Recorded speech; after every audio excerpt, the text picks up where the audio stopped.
और इस मंथन से विष भी निकलेगा, अमृत भी निकलेगा, बहुत सारी चीज़ें निकलेगी। उसमें से जो चीज़ लेके जा सकेंगे आप,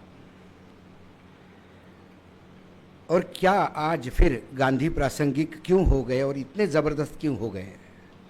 देश को 75 साल होने के बाद अमृत काल चल रहा है, इसके बाद भी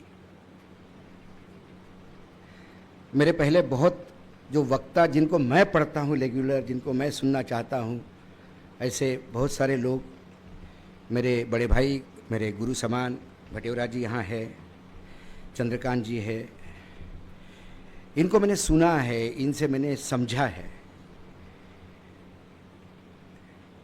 देश की राजनीति क्या थी। वर्तमान तो मैं बता सकता हूँ, भविष्य पे हम भाष्य कर सकते हैं, लेकिन जो चीज़ें हमने नहीं देखी उसका बहुत सारा हिस्सा मैंने आदरणीय भटेवरा जी की किताब से पढ़ा। जब उन्होंने कांग्रेस पे किताब लिखी तो वो कांग्रेस का इतिहास नहीं था, वो एक पूरे देश की राजनीति का एक एनसाइक्लोपीडिया है। आज ये तो एक सौभाग्य मानता हूँ मैं, ऐसे हॉल में आज मैं खड़ा हूँ जहाँ क्विट इंडिया मूवमेंट का ब्लूप्रिंट तैयार हो गया था, और आज भी वो हॉल उसी स्थिति में है। कई जगह का एक गुण होता है, और वहाँ आने के बाद आपके विचारों में भी परिवर्तन होता है। ऐसी ये जगह मुझे लगती है आज है। लेकिन गांधी जी के विचार, गांधी जी के तत्व, हो सकता है कि मेरे बोलने में आक्रामकता आती है, हो सकता है कि वो उससे मेल नहीं खाता, लेकिन शायद मुझे लगता है गांधी जी आज होते तो गांधी जी भी उनको भी ये करने के लिए मजबूर होते, क्योंकि अंग्रेज थे तो उनको भी नज़र की शर्म थी, थोड़ी बहुत मानवता थी।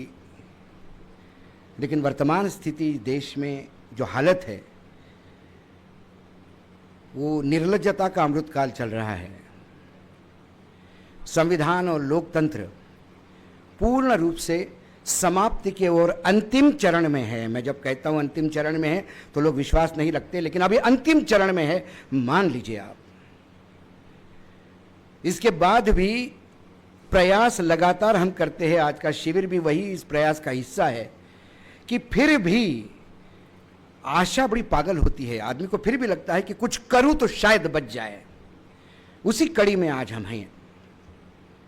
अभी यहाँ एक एक्सरसाइज चल रही थी और मैं 2 मिनट के लिए गया था, तो विकास ने कहा, विकास मुझे गुरु कहता है, विकास गुरु कुछ नहीं है, बोला जो मैंने सीखा, अच्छा सीखता तो और अच्छा होता, तो जो सीख के आया मैं बता नहीं सकता। तो जब वो चल रहा था तो बोला बाहर क्यों गया, तो मैं हंसा बाहर जाके। मेरे मन में विचार आया कि इतने पहाड़, इतनी हरियाली, इतने पेड़, तो उसके बाद अडानी का आना तय है। तो विकास मैं अब बताता हूं पब्लिकली, तुमने जोर से पूछा था कहां जा रहे हो वानखड़े जी, मैं देख रहा था कि अडानी तो नहीं आया, वो देख रहा था। वर्तमान में जो युवाओं को लेकर विषय दिया गया है, पहले हमें यह देखना होगा कि उस स्थिति क्या थी। आज हम यदि संविधान की बात करें तो संविधान के 3 स्तंभ थे। अंग्रेजों के टाइम पे तो संविधान नहीं था। भारत अंग्रेजी संविधान से या उनके अलग कानून से यहां राज करते थे, लेकिन उसमें भी प्रामाणिकता थी। भले ही वो भारत के हित में नहीं होगा, इंग्लैंड के हित में होगा, लेकिन उसमें भी प्रामाणिकता थी। आज हमारा ही संविधान है, हमने अपने आप को अर्पित किया हुआ है, लेकिन आज जिस स्थिति में देश चल रहा है, वाकई लगता है कि क्या संविधान जगह पे है। लोग कहते आगे क्या होगा, कई बार कहते लोग निराशाजनक, तुम निराशाजनक वातावरण बना देते हो, नैराश्य आ जाता है, फिर इसके बाद क्या है, अब ऐसा कहते हो। तो मैंने कहा कि परिसीमन भी होगा इसी सेशन में या अगले सेशन में। 2029 में 750 सीटों पे चुनाव भी होंगे। वर्तमान सरकार 650 सीटों के साथ वापस आएगी।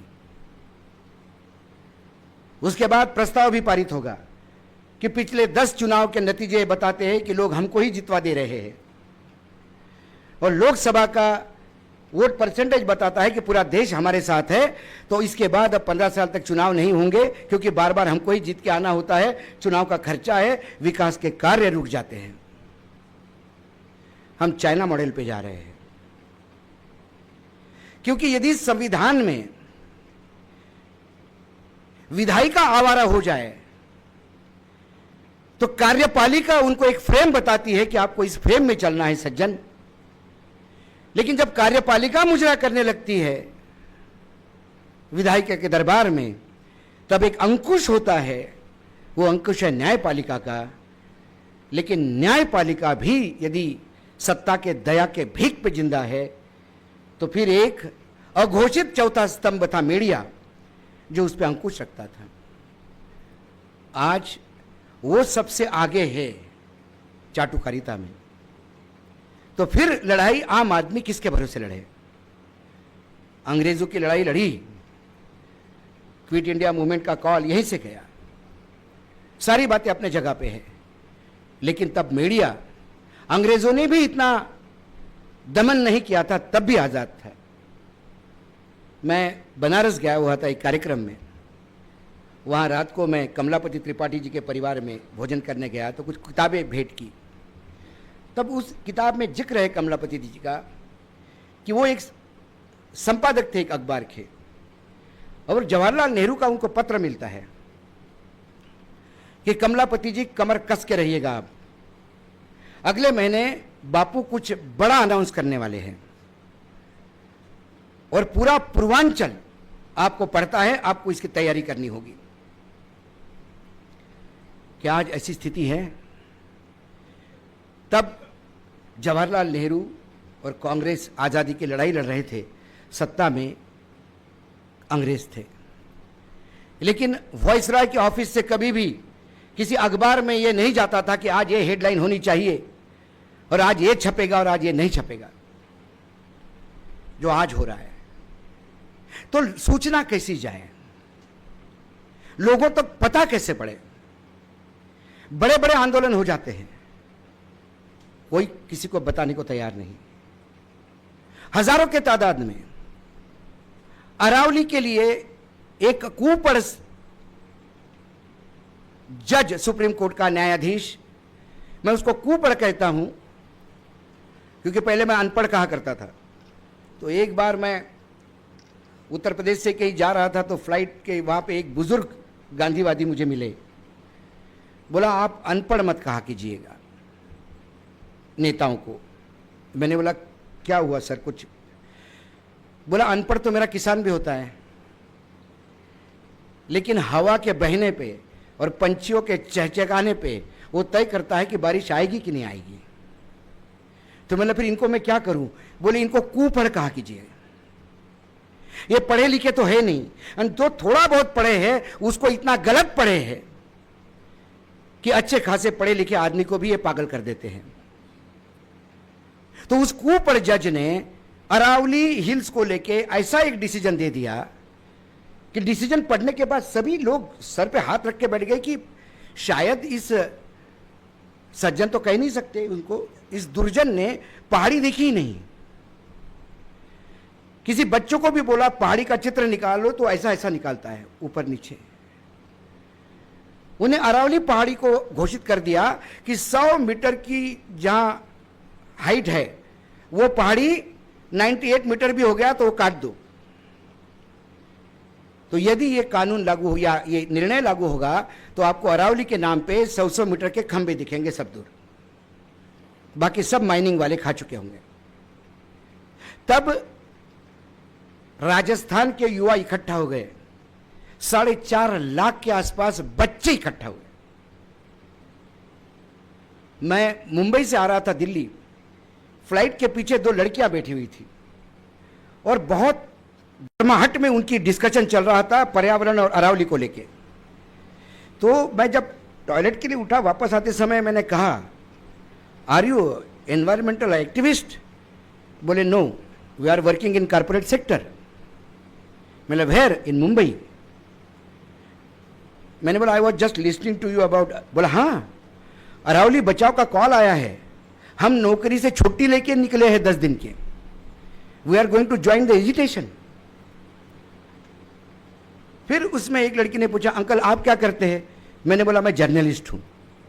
तो दूसरी लड़की को रहा नहीं गया, बल्कि आप ही लोगों ने सब गेड़ा भरक कर दिया है,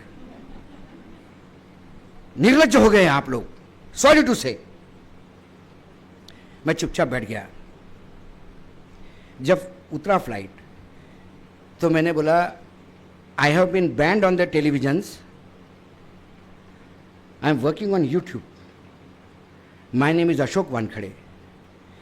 जब तक हम नीचे उतरते, उस लड़की ने बाहर वो यूट्यूब पे देखा होगा, वो भागती हुई आई, uncle very sorry very sorry very sorry, you talk our you speak our feelings. जब ये मीडिया का रोल रहा है तो आज किसको पता है कि 4 लाख लोग इकट्ठा हो गए वहां पे? कोई राजस्थान का अखबार छापने को तैयार नहीं, कोई टेलीविजन चैनल दिखाने को तैयार नहीं। लेकिन सरकार ने भाप लिया, उन्होंने देख लिया कि 4-4.5 लाख के बच्चे यदि ये बिगड़ गए, लॉ एंड ऑर्डर का मामला हो गया, तो फिर तो खबरें रोक नहीं पाएंगे। तुरंत dial to Supreme Court. Supreme Court ने उस केस को सुओ मोटो ले लिया और अपने ही सुप्रीम कोर्ट के डिसीजन पे स्टे दे दिया। अब जब आप अपने ही, और वो चीफ जस्टिस, मैं नाम लूंगा, गवई है, भूषण गवई, उनको जाके कुछ 1 महीना भी नहीं हुआ था। भूषण गवई चीफ जस्टिस रहे, चीफ जस्टिस के बाद वो रिटायर्ड हो गए, और 1 महीने बाद हमारे चीफ जस्टिस साहब को पता पड़ गया कि भूषण गवई ने तो गलत डिसीजन ले लिया है, तो डिसीजन देना ही नहीं आता इस आदमी को। ये न्यायपालिका स्थिति हो गई। अभी पेपर लीक हुआ, महाराष्ट्र में बहुत सारे लोग पकड़े गए, एनईटी के पेपर लीक हुए, तो उसमें चंद्रकांत जी, एक व्यक्ति ने स्टेटमेंट दिया ब्लंटली पुलिस के सामने, रात को भगवान मेरे सपने में आए थे, उन्होंने पेपर मुझे दिया, सुबह उठ के मैंने लोगों को दिया, मेरी क्या गलती? तो किसी ने कहा हमारे ऑफिस में, बोला क्या मूर्ख आदमी है ये कल केस जाएगा तो कोर्ट सुनेगा? मतलब कोर्ट के बाप को सुनना पड़ेगा। मैंने बोला उसने बहुत सोच समझ के स्टेटमेंट दिया, कोर्ट पूछेगा भगवान तेरे सपने में कैसा आ सकता है, तो वो कहेगा चीफ जस्टिस चंद्रचूड़ को यदि भगवान बता सकता है कि यह डिसीजन दे, और ये खुद चीफ जस्टिस ने कहा कि मैंने भगवान को पूछा कि राम मंदिर का डिसीजन क्या दूं, जब भगवान चंद्रचूड़ को बता सकता है तो मुझे क्यों नहीं बता सकता? There is a logic. और ये मेरे शब्द नहीं है, चंद्रचूड़ के शब्द है। ये भगवान को पूछ के ही डिसीजन हो रहे हैं, तो ये न्यायपालिका का नाटक क्यों? बंद कर दीजिए, मंदिरों में ही लगाइए केसेस। वो पुजारी लगाएगा फूल इधर गिरा है तो हाँ, फूल इधर गया है तो ना, जयराम जी की जब पैसे चल रहा था।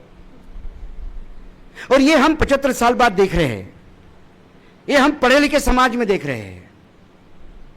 और जब वो कहते हैं कि हमने भगवान को पूछ के बताया, तो ताली बजाने वालों की तादाद ज्यादा है। दुर्भाग्य है इस देश का। कोई नहीं पूछता कि ये क्यों। इस देश का प्रधानमंत्री नाली पे मटका लगा के गैस जलाता है और सुनने वाले पढ़े लिखे साइंटिस्ट ताली बजाते हैं। यह देश का दुर्भाग्य है। कोई पूछता नहीं कि अरे मूर्ख, कंप्रेस किए बगैर गैस जलेगा क्या? क्या पागलपन है तेरा? इसीलिए प्रधानमंत्री जो चाहे बोलते हैं और उसको महिमा मंडित करते हैं लोग।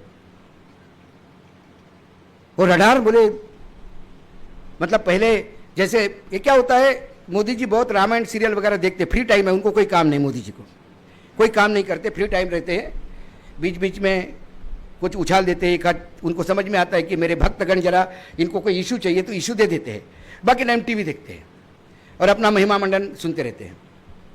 तो महाभारत में जैसे पांडव जाते हैं, भीष्म के पितामह की पिताश्री जा रहे हैं, आशीर्वाद चाहिए, वैसे पायलट आ गए आशीर्वाद लेने।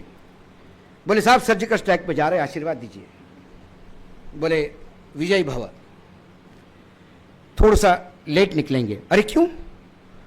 बोले बरसात है, बादल है। बोले यही तो समय है, बादल के आड़ में जाओगे तो रडार पे नहीं आओगे। उन्होंने कहा कि महामहिम, अरे बाप रे बाप, हमको समझ में नहीं आया इतने दिनों से, और वो चले गए। क्या कहे। और वो आदमी ये अपने मुंह से बखान करता है, ये हियर से नहीं है, खुद के मुंह से बखान। जो आदमी अपने आप को बायोलॉजिकल करने लगा है, यदि वो देश का भाग्य विधाता है तो आज फिर महात्मा गांधी की जरूरत है। आज देश क्या था, देश किस स्ट्रगल से आया। जब अंग्रेजों के साथ लड़ रहे थे तो बापू का नेतृत्व था, लेकिन बापू के पीछे जनमानस था, क्योंकि बापू ने अपना विश्वास जगाया था। बापू जो बोलते वो देश करने को तैयार था, क्योंकि बापू के प्रति इतना विश्वास जगाया था।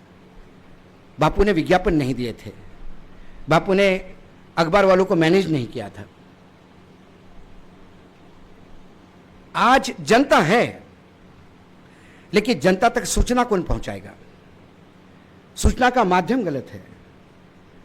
एक बहुत बड़े अखबार के मालिक, नाम नहीं लेना चाहता, उन्हीं के शहर के पास हूं, एक कार्यक्रम में पुणे में मिले और उल्लास पवार थे, रामदास फुटाने बैठे हुए थे, मैं उनके सामने था। तो आके मेरे कंधे पे हाथ रख के उनको बोलते हैं, एकच शेर आहे म्हणे आपला दिल्लीमध्ये, अशोक वानखडे।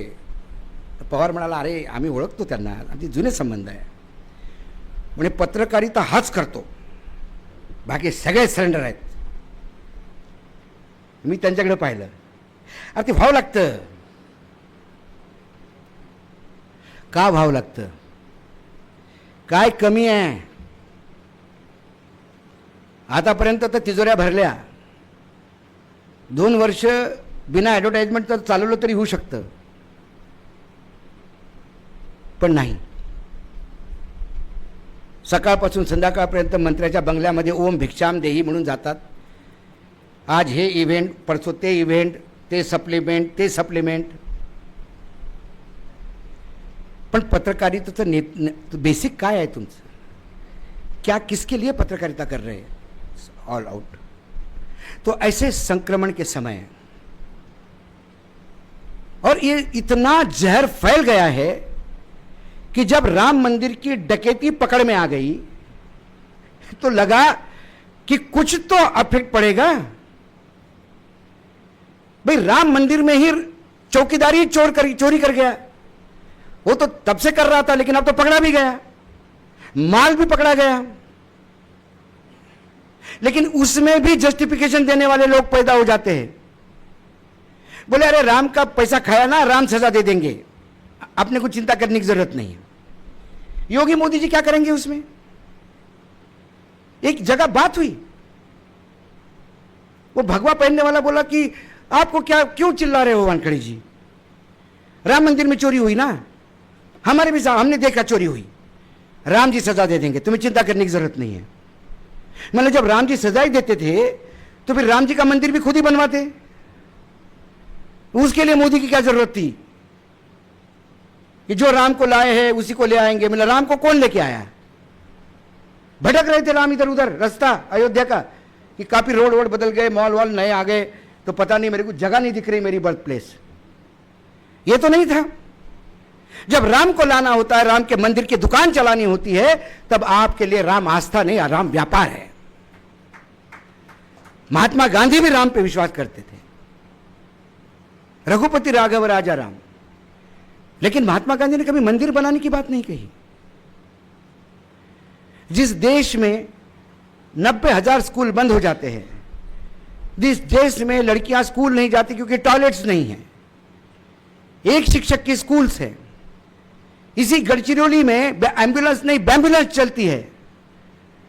देवेंद्र फडणवीस वहां के पालक मंत्री है, लेकिन किसी गर्भवती को बांबू के बीच में कपड़ा टांग के लेके जाना पड़ता है, 20-20 किलोमीटर दौड़ना पड़ता है।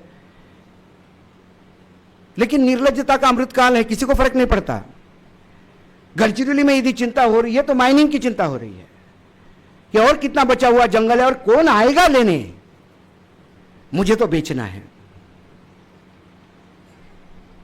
नेता थे, स्वार्थी नेता थे, हम ये नहीं कहते, लेकिन तब आटे में नमक हुआ करता था, अब नमक में आटा गुथ रहा है। व्यभिचार करने वाले, मैं अयोध्या जाता हूं, मैंने कहा मैं अयोध्या गया था, मैं हनुमानगढ़ी गया लेकिन मैं राम मंदिर नहीं गया। तो कई लोग ना आहत हुए, राम मंदिर क्यों नहीं गए आप, राम में आस्था नहीं है। मतलब मेरे आस्था है राम में, लेकिन मेरे राम वहां रहेंगे नहीं। जो आदमी जीवन में पैदा होते से ही सिर्फ झूठी बोलता आ रहा है, वो यदि प्राण प्रतिष्ठा करे तो सत्यवचनी राम वहां होगा नहीं। व्यभिचारी, दुराचारी, सजा याफ्ता मुजरिम आसाराम बापू पैरोल पे आता है और राम मंदिर में उसके लिए वीआईपी गेट खुलते हैं, रेड कारपेट होती है, पूरा ट्रस्टी ऐसे खड़े होके बाबा की स्वागत करते हैं, उनका दर्शन करवाते हैं। मेरा राम क्यों होगा वहां पे?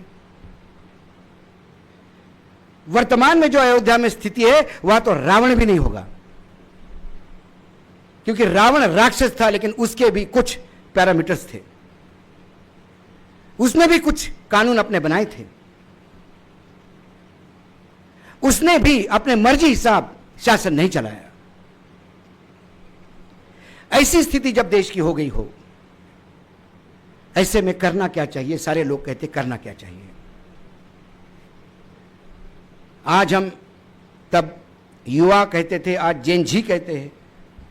कोई फर्क नहीं पड़ता, जेन जी कहो, जेन वाई कहो, जेन एक्स कहो, जेन अल्ट्रा कहो। आज के युवाओं पे सबसे बड़ी जिम्मेदारी है देश की और देश बचाने की। और इस जिम्मेदारी के लिए युवाओं को यह बताना जरूरी है कि एक अधनंगे फकीर ने ब्रिटिश साम्राज्य जहां सूरज अस्त नहीं होता था, उसको मात्र अपने सत्याग्रह से डुबा दिया और भारत छोड़ने को मजबूर कर दिया। वो ताकत है भारत की, वो ताकत है आवाम की, वो ताकत है महात्मा गांधी के विचारों की। हमने हमारे कार्यक्रम में कई बार कहते हैं कि अभी देश को गांधी बचाएगा, राहुल गांधी नहीं, महात्मा गांधी ही बचाएंगे इस देश को। महात्मा गांधी नहीं है, लेकिन महात्मा गांधी के विचार आज भी सार्थक है। और आज भी गांधीयन फिलॉसफी से आप चलोगे तो आपको विजय निश्चित है। तकलीफ होती है, हम राम की पूजा करने वालों को राम बनने में भी तकलीफ बहुत होगी, लेकिन हम सिर्फ राम की पूजा करते हैं, राम कोई बनना नहीं चाहता। राजा राम सब बनना चाहते हैं, वनवास वाला राम कोई नहीं बनना चाहता, रावण से लड़ने वाला राम कोई नहीं बनना चाहता। बस मुकुट सर पे देके सिंहासन पे बैठने वाले राम सबको बनना है। तो इसीलिए महात्मा गांधी के विचारों को जितना ज्यादा समाज में ले जाओगे, उतना ही इस मरणासन्न स्थिति में पड़े हुए लोकतंत्र और इस मरणासन्न स्थिति में पड़े हुए संविधान को हम बचा पाएंगे। मैं डरा भी नहीं रहा हूं, लेकिन मेरी आशा है आज भी। पहले मैं कहता था कि मैं इन तमाम षड्यंत्रकारों के बीच में भी आशा के किरण देखता हूं, क्योंकि मेरे देश का मतदाता समस्याग्रस्त हो सकता है, पीड़ित हो सकता है, भूखा हो सकता है, अधनंगा हो सकता है, लेकिन मूर्ख नहीं हो सकता। शायद 2024 के लोकसभा चुनाव में वर्तमान में सत्ता में बैठे हुए लोगों ने यह बात समझ ली कि कितना भी तकलीफ में है इस देश का मतदाता, वो मूर्ख नहीं है। और उन्होंने सरकार को 180 पे लेके आए। एडीआर की रिपोर्ट की सच बात मानूं तो 60 सीटों का जुगाड़ था मशीनों से। उनको लग रहा था 305 हमारे पास है, 60-70 सीटें का जुगाड़ कर लेंगे, 370-75 हमारे पास आ जाएंगे, 30-40 एनडीए वाले ले आएंगे, 400 हो जाएगा। इस कैलकुलेशन को फेल किया। सत्ता पक्ष को 180 पे ले आए, 60 का जुगाड़, 240 पे बैसाखियों पे सरकार आ गई। मतदाताओं ने अपना काम कर दिया, लेकिन उसके बाद षड्यंत्रकारियों ने तय कर लिया कि अब मतदाता की जरूरत ही नहीं चाहिए। आप जिस महाराष्ट्र की भूमि पे हैं हम, जिस पार्टी को 9 लोकसभा आती है, उसको 130 विधानसभा यूं ही नहीं आती। एक एक सीट पे 20-20, 25-25 हजार वोटर जोड़े गए। कहां के है वोटर? वो हरियाणा की वोटर लिस्ट लाके वर्धा में जोड़ दी।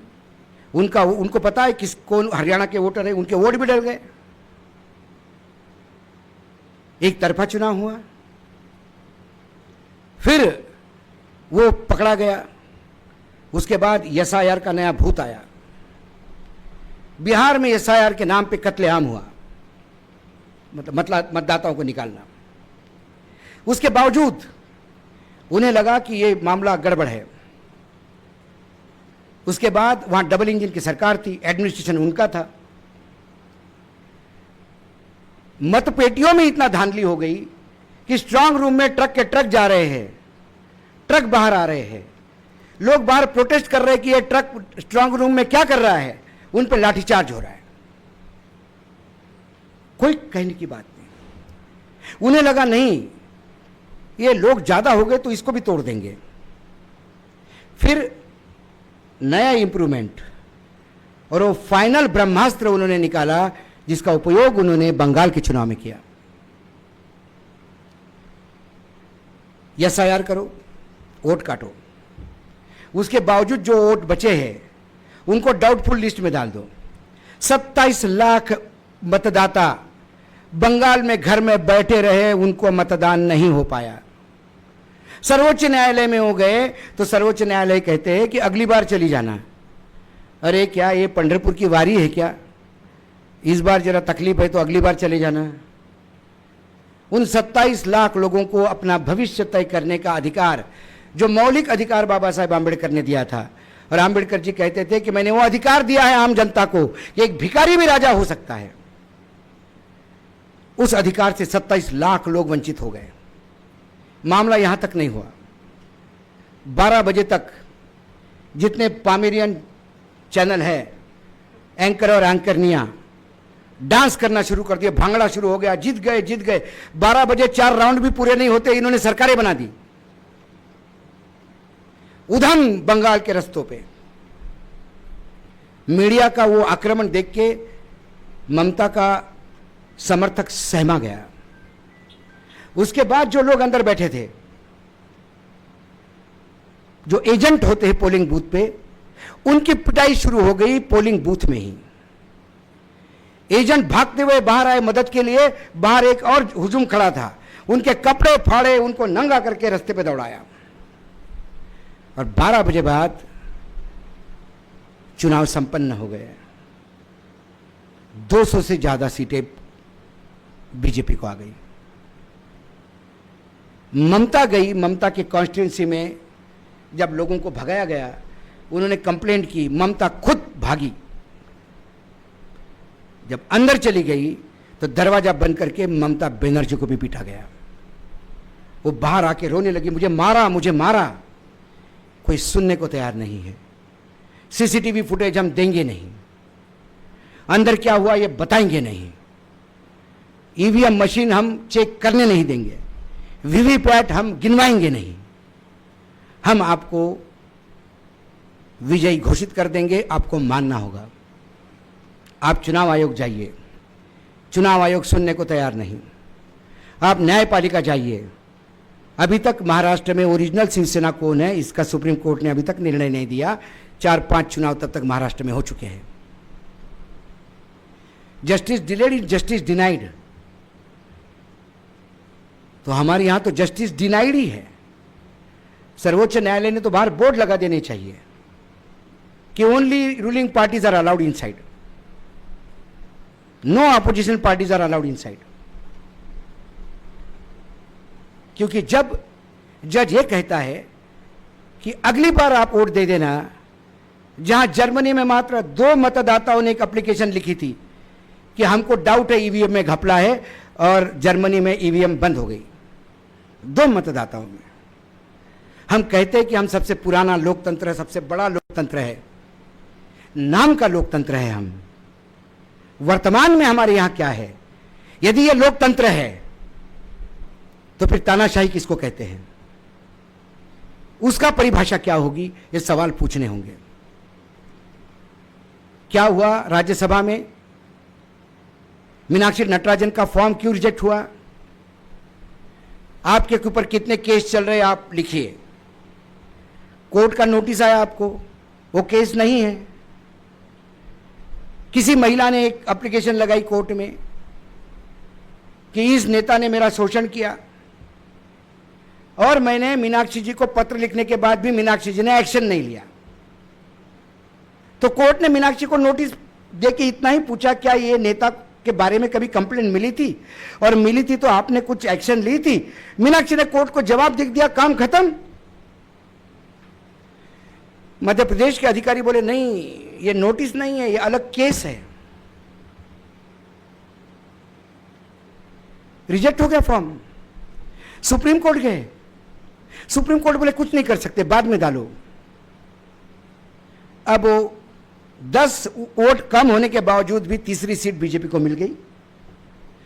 अब मीनाक्षी कोर्ट में जाएगी, 10 साल तक केस चलेगा।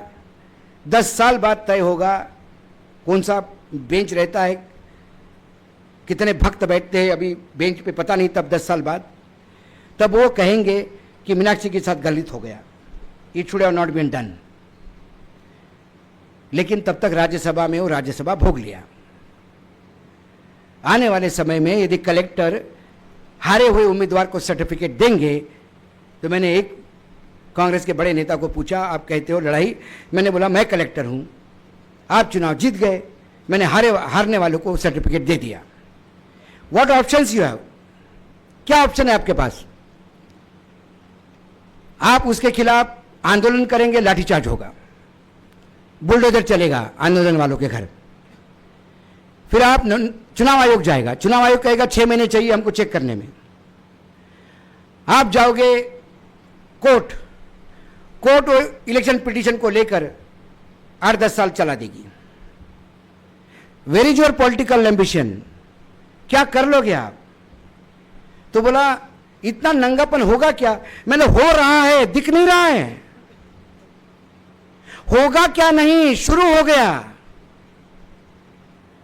बंगाल के बाद शुरू हो गया, और उसका फाइनल टेस्ट उन्होंने इसमें किया, मध्य प्रदेश में। अब पंजाब में 2 विधानसभा में आमदार है, 2 एमएलए। ये सिर्फ मोदी है तो मुमकिन है में हो सकता है। 2 एमएलए है और 8 राज्यसभा है। ऐसा कैलकुलेशन मेरे को तो समझ में नहीं आता भाई। वो लोग राज्यसभा भेजने का एक फॉर्मूला होता है, लेकिन कितनी भी छोटी लोकसभा विधानसभा हो, 2 उम्मीदवार पे 1 राज्यसभा कभी नहीं हो सकता। या 2 एमएलए पे 8 राज्यसभा है पंजाब से। आम आदमी पार्टी के सब निकल लिए उधर। क्या करोगे? और मैं मानता हूं कि लाडली बहना को 1500 दिए तो बोले महिलाओं ने वोट दिया, मैं नहीं मानता। मेरा आज भी मातृशक्ति पे विश्वास है। महिलाओं को मूर्ख नहीं बनाया जाता। देख लीजिए आप, जो जितने भी शादीशुदा है सबको पता है, नहीं बना सकते। और यदि वो मूर्ख बनती है तो आप पे ऑब्लिगेशन कर रही है कि आप नाराज ना हो, सब पता होता है उसको। लेकिन ये एक शगुफा छोड़ते, लाडली बहना म्हणून जिंकलो, उधर बिहार में 10,000 रुपए दिए इसलिए जीते। फिर आपने बंगाल में तो कुछ भी नहीं दिया, फिर कैसे जीते? ये कहने की बात है, लोगों को भ्रम में रखने की बात है। भ्रम और भय, ये 2 बैल है जो इस देश के सरकार को खींच रही है। और इसी भ्रम और भय को तोड़ना है। इसीलिए, और आज नहीं, जब आज़ादी की लड़ाई लड़ी जा रही थी तब भी महात्मा गांधी जी के कई ऐसे लेख हैं, क्योंकि यहाँ तो गांधी जी पे रिसर्च करने वाले इतने लोग हैं, तो सूरज को रोशनी दिखाने जैसा है।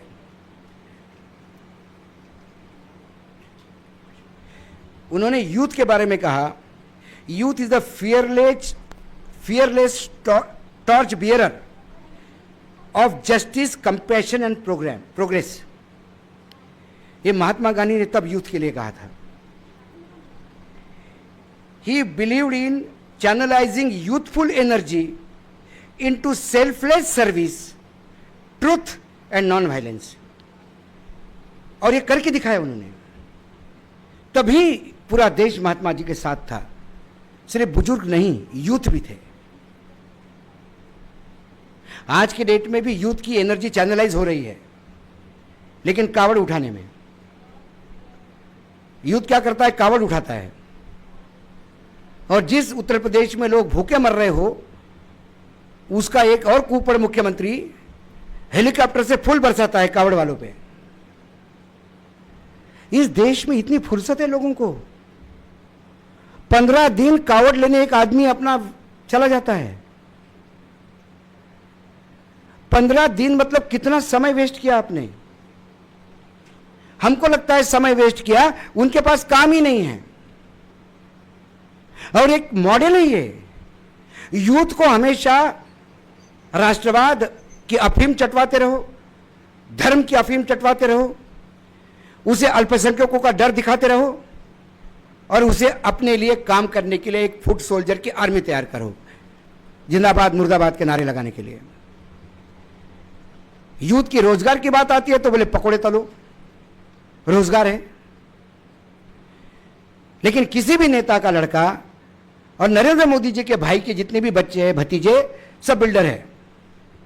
गुजरात में, अहमदाबाद में सब ने बिल्डरों से पार्टनरशिप करके अपने काम शुरू किए हैं। उनमें से कोई पकोड़ा नहीं तलता, किसी नेता का बेटा पकोड़ा नहीं तलता। फिर गरीब मध्यम वर्गीय का बच्चा पकोड़ा क्यों तले? ये सवाल कौन पूछेगा और कब पूछेगा? हम बार बार कहते हैं कि भगत सिंह जो है पैदा होना चाहिए इस देश में, लेकिन भगत सिंह अपने घर में क्यों नहीं? और यदि भगत सिंह अपने घर में तो भगत सिंह मैं क्यों नहीं? ये जब तक धारणा नहीं आएगी तब तक हम ऐसे ही भाषण करते रहेंगे, ऐसे ही लोग बोलते रहेंगे। लेकिन जो बदलाव लाना है वो बदलाव आता हुआ मुझे दिखाई नहीं देता। किसान आत्महत्या करता है लेकिन लड़ता नहीं, क्यों? आत्महत्याग्रस्त किसानों को क्यों नहीं कोई उनकी एनर्जी चैनलाइज करता है? क्यों नहीं अच्छा नेतृत्व पनपता है? क्योंकि जो भी नेतृत्व हम जिसको देते हैं वो पता नहीं मुंबई जाके या दिल्ली जाके पागल हो जाता है। मैंने चंद्रकांत जी, जामवंतराव धोटे का जब प्राइम टाइम था तब मैं तीसरी चौथी क्लास में था, लोणी में। तब देवराव पाटिल कांग्रेस में थे, लोणी के ही हमारे मामा लगते थे।